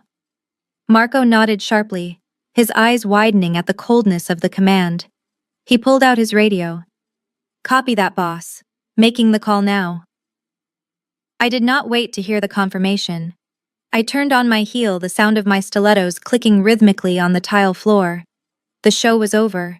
The trash had been taken out. It was time to go back upstairs to the warmth and accept the applause that I actually earned. The morning sun hit the floor-to-ceiling windows of my penthouse with a brilliance that felt like a reward. The blizzard had finally stopped leaving Chicago, buried under a pristine blanket of white silence. It was the kind of quiet that costs $50,000 a month in rent. I sat at my marble kitchen island wrapped in a silk robe, holding a cup of steaming black coffee. The chaos of last night felt like a fever dream, but the flat-screen television on the wall proved it was very real. I tapped the remote and the volume rose. The local news anchor was already midway through the top story. Her face was grave, but I could see the professional excitement in her eyes. Behind her was a mugshot that took up half the screen. Darnell looked absolutely wrecked.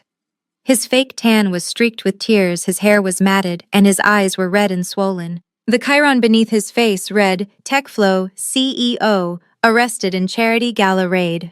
The reporter's voice filled the room. Federal prosecutors announced this morning that Darnell Vance has been charged with 14 counts of wire fraud, money laundering, and grand larceny.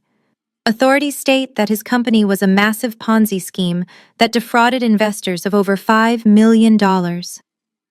If convicted, he faces a maximum sentence of 20 years in federal prison without the possibility of parole. The report cut to grainy footage taken by a paparazzi outside the precinct. It showed my sister Brenda and my parents being led out of a police van. They were not in handcuffs, but they looked like prisoners of war. Brenda was wrapped in a coarse gray wool blanket, her face hidden from the cameras. My parents shuffled behind her, looking old and broken, their expensive clothes ruined by the slush and the night in the shelter. The headline on the screen changed to "The Fall of the Vance Grifters." My phone buzzed on the counter. Then it buzzed again. And again. It was a relentless vibration that threatened to spill my coffee. I picked it up and unlocked the screen. The notifications were scrolling faster than I could read them. It was not the press. It was family. Not my immediate family who were currently being processed by the system, but the extended network. The aunts who used to critique my cheap clothes at Thanksgiving. The cousins who laughed when I was not invited to weddings. The uncles who made jokes about my minimum wage jobs. I opened the first message. It was from Aunt Linda, the woman who once told me I was an embarrassment to the family name. It read, "Haley dearest, I just saw the news. I am so shocked. We always knew you were the smart one. Call me, let's do lunch soon. I miss you." I did not reply. I did not feel a flicker of warmth. I simply pressed block. Next was Cousin Mike, who had bullied me all through high school and called me the family charity case. His message said, "Yo Haley, crazy night, huh? Let me know if you need security at your building. I need a job, LOL. Block." Message after message flooded in. Apologies, excuses, requests for loans, sudden realizations of how much they missed me. They were rats jumping from a sinking ship, trying to swim to the yacht they had spent years spitting on. I did not feel vindicated. I felt efficient. My thumb moved in a rhythmic motion. Select, block, delete, select, block, delete. Within 5 minutes, the contact list was empty. The buzzing stopped. Silence returned to the penthouse. I took a sip of my coffee. It had never tasted so sweet. The ink from my fountain pen flowed onto the heavy parchment paper with a satisfying permanence. It was a signature that cost $40 million, but it was worth every cent. I sat at the head of the mahogany conference table in my Chicago office, looking down at the acquisition documents. Across from me, the real estate brokers from Manhattan held their breath. They had flown in this morning to finalize the deal for the historic brownstone in Tribeca. It would be the flagship location for the Glass Cube, New York. I capped the pen and slid the folder across the polished wood. I told them simply that the deal was done. They erupted in handshakes and congratulations, praising my vision and my ruthlessness in negotiations. I accepted their compliments with a polite nod, but my mind was already elsewhere. Chicago was mine. I had conquered the city that had once tried to starve me. I had dismantled the people who tried to break me. Now it was time to take the empire to the global stage. But before I packed my bags for the East Coast, there was one person I had to tell. One person who actually deserved to know. I left the office an hour later, bypassing the chaos of the city center. My driver navigated the black SUV toward the quiet outskirts of town, where the noise of sirens and construction faded into the stillness of snow-covered hills. We pulled through the iron gates of Restland Memorial Park. The cemetery was peaceful, a stark contrast to the screaming and the sirens of the night before. I asked the driver to wait. I needed to walk this final mile alone. The snow crunched softly under my boots as I made my way up the winding path. I carried a bouquet of white lilies wrapped in simple brown paper. They were her favorite. I stopped in front of a modest gray granite headstone near an old oak tree. The name carved into the stone read, Margaret Vance, beloved grandmother. She was the only woman in my family who had ever held me without looking for a price tag attached to my back. She was the one who snuck me food when my mother sent me to bed hungry. She was the one who told me that my worth was not defined by their cruelty. I brushed a layer of fresh snow off the top of the stone and laid the flowers down. The cold air bit at my cheeks, but I did not feel it. I felt warm. I felt light. I crouched down so I was eye level with her name. I whispered into the silence, "I did it, Grandma. I finally did it." I paused, listening to the wind rustling the bare branches. I told her that they could not hurt anyone ever again. I told her that Darnell was in a cell where he belonged, and that Mom and Dad and Brenda were finally learning what it meant to survive on nothing. I told her that I had taken back our name. I had scrubbed the stain of their greed off of it and polished it until it shined with honest success. I traced the letters of her name with my gloved finger. I said I am going to New York tomorrow. I am going to build something even bigger. But I wanted to say thank you. You were the only light in that house of darkness. And I kept that light burning just like you asked. I stood up and wiped a single tear from my face. It was not a tear of sadness. It was a tear of release. I turned back toward the car, leaving the flowers bright and alive against the gray stone. The past was buried. The future was waiting. The cabin of the Gulfstream G650 was pressurized to a comfortable 6,000 feet, but my ears were still popping from the rapid ascent. Chicago was disappearing beneath a layer of clouds, a white blanket covering the wreckage of the life I used to know. I sat in a cream-colored leather seat, swiveling gently to look out the porthole. Across from me, Marcus was organizing a stack of files on the fold-out walnut table. He looked tired. Destroying a family dynasty in less than 24 hours was exhausting work even for a lawyer of his caliber. He took a sip of his sparkling water and looked at me over the rim of his glasses. He hesitated for a moment, the way people do when they are about to deliver bad news that is actually just an uncomfortable truth. He said, "Haley, we need to discuss the fallout. The legal side is airtight. Darnell is buried under so much evidence, he will be lucky to see sunlight before he is 60. Your parents and Brenda are effectively destitute, and the restraining orders are being processed as we speak. But the court of public opinion is a different beast entirely." I turned my gaze from the window to him. I asked him to clarify. He tapped a finger on his tablet screen. He said, "Well, the tabloids are running with the narrative. They are calling it the Red Wedding of Chicago Charity. While most people applaud the justice of it, there is a vocal minority.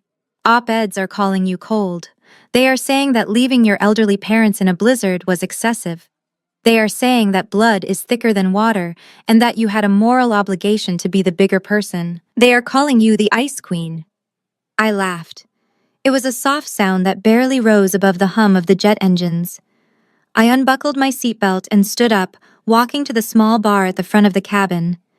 I poured myself a glass of water, my hand steady. I turned back to Marcus and told him that they can call me whatever they want. They are looking at a snapshot and judging the entire movie. They see an old man shivering in the snow, and they feel pity. They did not see the 40 years that man spent breaking his daughter's spirit piece by piece. I walked back to my seat, but I did not sit down. I paced the narrow aisle, feeling the vibration of the floor beneath my feet. I told Marcus that people love the idea of forgiveness. It makes them feel safe. It makes them feel like the world is a gentle place, where mistakes can be erased with a simple apology. But forgiveness without change is not a virtue.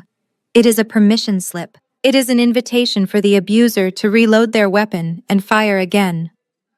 Marcus nodded slowly, listening intently. He asked if I felt any guilt at all. He asked if there was a part of me that wanted to open that service door when my mother begged. I stopped pacing and looked him dead in the eye. I said no, not even for a second. And let me tell you why. I leaned against the bulkhead, crossing my arms over my chest. I said, "Do you know what my mother was crying about when she was on her knees in that alley? She was not crying because she missed me. She was not crying because she realized she had failed as a parent. She was crying because she was cold. She was crying because she was hungry. She was crying because the ATM machine that was Darnell had stopped dispensing cash." Her tears were utilitarian. They were a survival mechanism, not an expression of remorse. I took a sip of water and continued. I said, "If I had opened that door, Marcus, do you know what would have happened? They would have come in. They would have eaten my food. They would have warmed their hands by my fire. And within 10 minutes, Brenda would have been complaining about the thread count of the napkins. My father would have been asking for a loan to start a new business, and my mother would have been criticizing my shoes. They would have colonized my success just like they tried to colonize my failure." I looked out the window again at the endless blue sky. I said, "People talk about boundaries like they are lines in the sand. But for people like my family, boundaries need to be reinforced concrete walls with razor wire on top. They do not understand gentle no.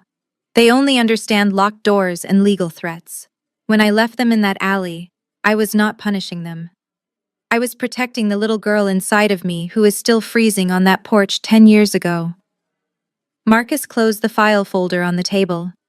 He said, "So you think the punishment fit the crime?" I shook my head. I said it was not about punishment. It was about consequences. For my entire life, they lived in a world without consequences. They spent money they did not earn. They hurt people who could not fight back. They walked through life thinking they were the main characters, and everyone else was just a prop. Last night, I simply introduced them to reality. And reality is cold. Reality is hard. Reality is eating leftovers because you spent your grocery money on a fake watch. I sat back down in the leather chair and looked at my lawyer. I said, "Let the world call me cruel. Let the distant cousins block me on social media. Let the tabloids paint me as a villain. I know the truth. There is a difference between being cruel and being strong. There is a difference between revenge and justice." I leaned forward, my voice dropping to a whisper that carried the weight of a final verdict. I said, "Marcus, write this down if you have to. People say I am ruthless. They say I should have turned the other cheek, but I have run out of cheeks to turn. I have run out of years to waste waiting for them to love me. The most dangerous lie we are told is that we must forgive family no matter what. That is a lie designed to keep victims quiet." I paused, letting the words hang in the pressurized air. I said, "True cruelty is forcing a victim to embrace their abuser. True cruelty is telling a survivor that their pain matters less than the aggressor's comfort. If I had let them in, I would have been betraying myself. I would have been saying that my dignity is negotiable. And I promised myself a long time ago that I would never negotiate with terrorists, even if they share my DNA." Marcus looked at me with a new level of respect. He was a man of law, a man of contracts and statutes, but he realized in that moment that I was operating on a higher law, the law of self-preservation. He smiled a genuine smile that reached his eyes. He said, "You are right, Haley. The file is closed. We move forward." The pilot's voice crackled over the intercom, announcing our initial descent into the New York area. I felt the plane bank to the left, the engine's shifting pitch. Below us, the skyline of Manhattan was rising from the gray ocean, a jagged line of steel and glass waiting to be conquered. I felt a surge of adrenaline. Chicago was the past. It was the training ground where I learned to fight. New York was the future. It was the arena where I would reign. I looked at the empty seat next to me. In my mind, I saw the ghost of the girl I used to be. The girl in the thrift store coat. The girl who cried herself to sleep. I smiled at her. I told her she was safe now. I told her that the monsters were gone and they could never hurt her again because I had built a fortress around us that was impenetrable. I turned to Marcus one last time as the landing gear deployed with a heavy thud. I said, "Forgiving those who do not repent is not kindness, Marcus. It is self-destruction. And I am done destroying myself to keep them warm. I am done setting myself on fire to give them light. They can sit in the dark. I am going to the sun." The wheels touched the tarmac with a screech of rubber, and the jet roared down the runway, carrying me toward my destiny. I did not look back at the clouds behind us. I only looked forward. The lesson was learned. The boundaries were set. And for the first time in my life, I was truly and completely free. The view from the 45th floor of the Steinway Tower was different from Chicago. It was sharper, louder, and more vertically aggressive. Central Park spread out below me like a rectangular emerald dropped onto a sheet of gray concrete. I stood by the floor-to-ceiling window, holding a glass of mineral water, and watching the yellow taxis weave through the gridlock on 57th Street. My new office was silent, save for the hum of the central air conditioning and the distant muffled siren of a police car. It was the sound of a city that never sleeps, a city that I had come to conquer. My phone sat on the glass desk behind me. It buzzed once, vibrating against the hard surface. Then it buzzed again, and again. I turned around slowly. The screen was lit up with a generic gray notification. Unknown caller. I knew who it was before I even picked it up. My lawyers had warned me that the county jail allowed inmates one collect call during processing. I walked over to the desk and stared at the device. It felt like a bomb that had not detonated yet. I could have let it go to voicemail. I could have let the battery die. But curiosity is a dangerous thing. It is the itch that begs to be scratched even when you know it will bleed. I swiped the green icon and held the phone to my ear. A robotic female voice spoke first. You have a collect call from an inmate at the Cook County Correctional Facility. Press 1 to accept charges. I pressed the number 1. The line clicked and hissed with static. The background noise was a chaotic mix of shouting, slamming metal doors, and the echoing misery of a holding cell. Then came the voice. It was Brenda. But it was not the Brenda who sipped champagne at galas. It was a Brenda who had been stripped of her armor. Her voice was cracked, high-pitched, and laced with a terror so raw it almost vibrated through the speaker. She screamed my name. Haley. Haley, are you there? Oh God, please tell me you are there. I can hear you breathing. Do not hang up. I did not speak. I simply listened. I wanted to hear the sound of her desperation. It was the only apology I was ever going to get.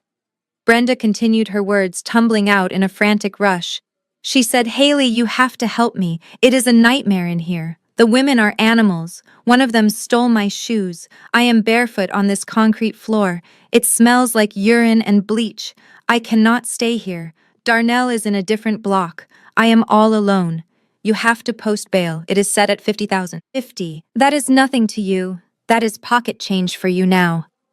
Please, Haley. We are sisters. I leaned back against the edge of my desk, my eyes fixed on an abstract painting on the far wall. I said nothing. My silence was a vacuum sucking the air out of her lungs. She realized that begging was not working. She realized that the sister bond she was trying to invoke had been severed 10 years ago with a pair of curtains, so she did what Brenda always did. She stopped crying and started negotiating. Her voice dropped low, trying to find a conspiratorial tone amidst the chaos of the jail cell. She said, Listen to me, Haley. I have something. I have something you want. I know you went to the cemetery. Mom told me. You always loved Grandma Margaret, didn't you? She was the only one who cared about you. I felt a muscle in my jaw tighten. I gripped the phone harder, my knuckles turning white. Do not let her in, I told myself. Do not let her use the dead as currency. But Brenda sensed my hesitation. She pressed her advantage like a gambler throwing her last chip on the table. She whispered, I know the truth about how she died, Haley. It wasn't just old age. It wasn't just her heart stopping in her sleep like the doctors said. I was there that night. Mom was there too. We saw what happened. We know why she didn't take her medication. The room seemed to tilt slightly. The air in the penthouse felt suddenly thin. My grandmother was the only pure memory I had, the only person who had ever looked at me with love instead of calculation. The idea that her death was something other than peaceful, that it was tainted by the toxicity of my family, was a knife in my gut. Brenda knew exactly where to aim. She was trying to sell me closure. She was holding the memory of my grandmother hostage, demanding a ransom of $50,000. Brenda continued, her voice gaining strength now that she thought she had me hooked. She said, Get me out of here, Haley. Wire the money to the bail bondsman. As soon as I walk out those doors, I will tell you everything. I will tell you what Mom did. I will tell you why the pill bottle was empty. But you have to get me out. If you leave me in here, the secret dies with me. You will never know. You will spend the rest of your life wondering. I closed my eyes. For a moment, I was back in that house. I smelled the lavender soap my grandmother used. I heard her soft voice telling me stories. I felt the warmth of her hand. I wanted to know. Every fiber of my being screamed that I needed to know the truth. I needed to know if they had hurt her. I needed to know if I could have saved her. The temptation to say yes, to transfer the money to buy the truth, was overwhelming. It would be so easy. I had the money. I could free her and get the answer. But then I opened my eyes. I looked out at the New York skyline. I saw the Empire State Building standing tall and rigid against the blue sky. I saw the steel and the glass and the concrete. They were solid. They were real, and they were built on foundations of strength, not shifting sands of manipulation. I realized something in that moment. The truth Brenda was offering was poisoned. If I paid for it, I would be buying back into their game. I would be establishing a transaction. I would be telling her that she still had power over me, that she still possessed something I needed. and if I let her out, she would never stop. Today it was a secret about Grandma. Tomorrow it would be something else. She would bleed me dry, not of money, but of peace. And my grandmother, my sweet, loving grandmother, she was gone. Knowing the grim details of her final moments would not bring her back. It would only tarnish the peace she had finally found. She was resting under that oak tree. She was free of them. She was free of the noise and the lies and the greed. Why would I drag her memory back into the mud just to satisfy my own curiosity? Why would I let Brenda use her corpse as a bargaining chip? I took the phone away from my ear and looked at the screen. The call timer was ticking upward. 2 minutes and 12 seconds. 2 minutes and 13 seconds. I put the phone back to my ear. Brenda was waiting. She whispered, "Haley, are you there? Did you hear me? I can tell you everything. Just say yes." I stood there in the silence of my multi-million-dollar office. I counted in my head. 1, 2, 3. I spoke, my voice calm, steady, and final. I said, "I heard you, Brenda, and I have an answer for you." Brenda gasped, a sound of hopeful anticipation. She said, "Yes. Thank God, I knew you." I cut her off. I said, "I do not care." The silence on the other end was absolute. It was the sound of a leverage evaporating. I continued, my voice devoid of anger, devoid of hate, just empty. I said, "Grandma is dead. She is at peace now. She is beyond your reach and she is beyond mine. Whatever happened that night, whatever sins you and Mom committed, that is between you and your conscience. I do not need to know. I do not need your secrets. And I certainly do not need to buy them from a criminal in a cage." Brenda started to scream. "No, Haley, wait. You do not understand." I said, "Goodbye, Brenda. Do not call this number again." I pulled the phone away from my ear and pressed the red icon. The call ended. The connection was severed. The screaming stopped instantly, replaced by the quiet hum of the city. I did not just hang up the phone. I opened the settings menu. I found the number for the correctional facility. I tapped block caller. Then I went to my contacts. I scrolled down to the blocked list. It was full of Vances. I added one more. I walked back to the window and looked down at Central Park. The trees looked small from up here. The people looked like ants. I took a deep breath, inhaling the cool, filtered air. I thought about my grandmother. I thought about her smile. I chose to remember that. I chose to keep the good and reject the bad. I chose to protect my peace. I raised my glass of water in a silent toast to the skyline, to the woman who survived, to the empire I was building, and to the silence that finally belonged to me. The past was a closed book and I had just burned the library. I turned my back on the window and walked toward the conference room. I had a meeting in 5 minutes. I had a company to run. I had a life to live. And for the first time in 20 years, I was the only one in the driver's seat. The screen of my phone went dark, but the silence in the room felt heavy and permanent. I slid the device into my purse and walked out of the office. The automatic lights flickered off behind me, leaving the empty boardroom in darkness. It was fitting. I was finally leaving the shadows behind. The elevator ride down 45 floors was smooth and fast. My reflection in the polished brass doors stared back at me. It was not the scared girl from the suburbs anymore. It was a woman who had built a kingdom out of the stones thrown at her. I stepped out into the lobby where the air was cool and smelled of expensive lilies. The doorman tipped his cap, opening the heavy glass doors for me. He respected me. Not because of my last name or my family history, but because of the way I carried myself. My driver was waiting at the curb, the back door of the black sedan already open. I slid onto the heated leather seat and the door closed with a reassuring thud, shutting out the noise of the city. We pulled away from the curb, merging into the river of red taillights flowing down the avenue. I looked out the window. New York was alive. It was breathing. The lights of the skyscrapers blurred into streaks of gold and silver. For the first time in my life, I felt like I was breathing with it. I was not running away from anything anymore. I was moving towards something. I watched the city blur past, and I thought about the word family. It is a heavy word. Society tells us it is a sacred bond that can never be broken. They tell us to forgive the unforgivable just because we share DNA. They tell us to turn the other cheek until our faces are bruised and bleeding. But I am here to tell you, that is a lie. You do not owe anyone your sanity. You do not owe anyone your dignity. And you certainly do not owe anyone a seat at your table just because they knew you when you were starving. Real family is not determined by birth certificates. It is determined by behavior. It is determined by who holds your hand when you are cold and who hands you a coat.